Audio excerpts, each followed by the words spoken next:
This is a test. You know, this would have to be a test. You have to find a way to look at these circumstances. It has to be a test to see if you could keep handling the same horrific circumstances over and over again, and if you could just keep getting up over and over again. You know, this has to be a test to see if you won't lose heart, to see if you'll keep the faith, to see if you'll keep looking for better ways to be, to see if you will have the energy to keep trying to do what's ideally right, even when everything around you seems to be wrong.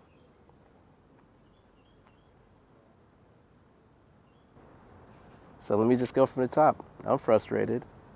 I'm frustrated, I'm tired, I'm sitting out, it's Friday, and the Sean Bell verdict has been handed down here in the city of New York.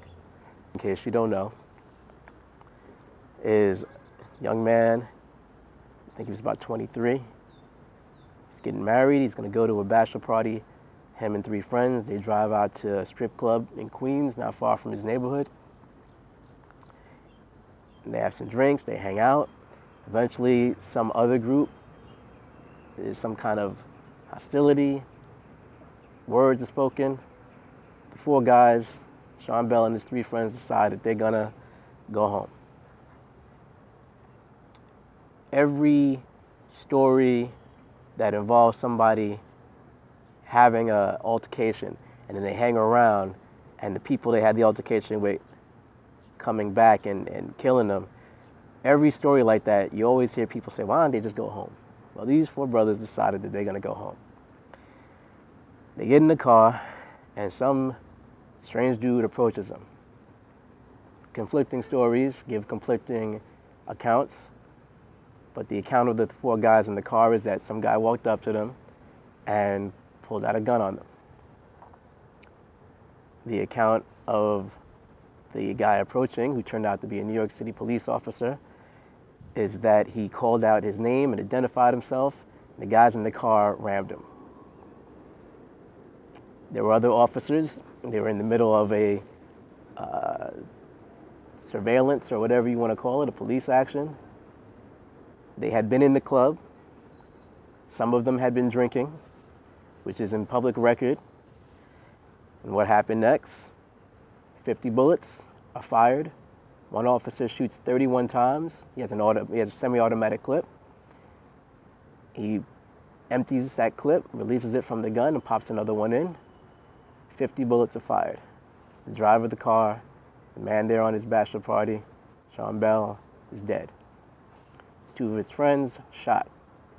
I think one, maybe 2, critically injured. Now, I'm not of the opinion that the officers were evil. I'm not of the opinion that they were plotting murder, that they were looking for a black man to kill. I don't believe that. Plus, the idea of murder is a very specific thing. Murder, it requires intent, it requires a decision. It's really hard to prove that someone, in this case police officers, whose job it is to use deadly force, it's really hard to prove that someone whose job it is to use deadly force and who could possibly have to kill somebody intend to commit murder. And there's a difference between intending and accidentally murdering somebody. That's why we have murder and manslaughter as separate charges in our system of justice and laws. Manslaughter, the case involves police officers, and the thing about a police officer is because they are supposedly trained and they are officers representing the law, their word's more powerful than yours, which makes sense sometimes, Sometimes it doesn't. For example, if you got a speeding ticket, you go to the judge and say that the light was green. The cop says the light was red. Cop's word is over yours. The idea is that the cop has no stake in it. The cop is just there to enforce the laws. So if a cop says light's red, you say light's green, then the light's red. Works the same way in a case of a killing by a police officer's gun. If the police officer says he was fearing his life, if he feels that there's a threat on his life, then pretty much anything goes after that. The idea behind that is that police officers are supposed to be trained, and we give them certain allowances, just like we give a doctor power over life and death, just like we allow a lawyer to represent people in cases of law. The police officer's role is to be there and to enforce and take action on the laws. And so it puts him in harm's way. And as a result, if he feels threatened, then he has to protect himself and those around him. So that's a huge debatable thing, and I'm not going to debate it. I'm going to go and focus on one thing specifically: reckless endangerment. Look at the footage from the shooting. You see, the strip club that they were at was a block and a half away from a train station for the New York City subways, the Long Island Railroad, and the shuttle train that goes to JFK International Airport. Of the 50 bullets that they fired at a car, they were all supposed to be firing at a car, bullets went flying a block and a half away into the train station. There's footage from the security cameras of the train station showing bullets shooting through the windows and people ducking and running for cover. So reckless endangerment. I don't understand how you do not find guilt of reckless endangerment. If I decided that I have some garbage in my house and I want to chuck it out the window, besides being stupid, that's reckless endangerment, because I'm being reckless and I'm endangering other people. 50 bullets. You're shooting so wildly at a car in front of you that somehow bullets trail down the block.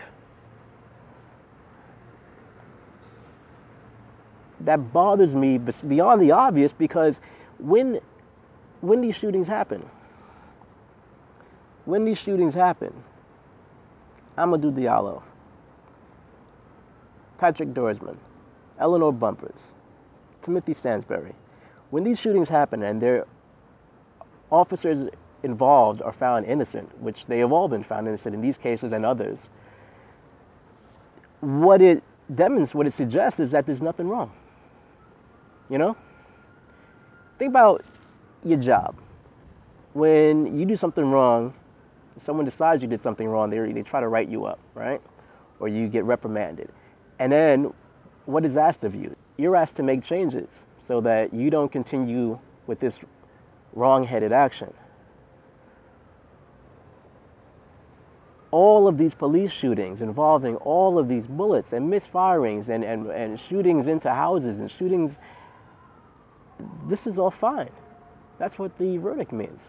The fact that these men are all not guilty means they did nothing wrong. And if they did nothing wrong, there's nothing to change. And if there's nothing to change, then this is going to happen again. And that's why I'm sitting here.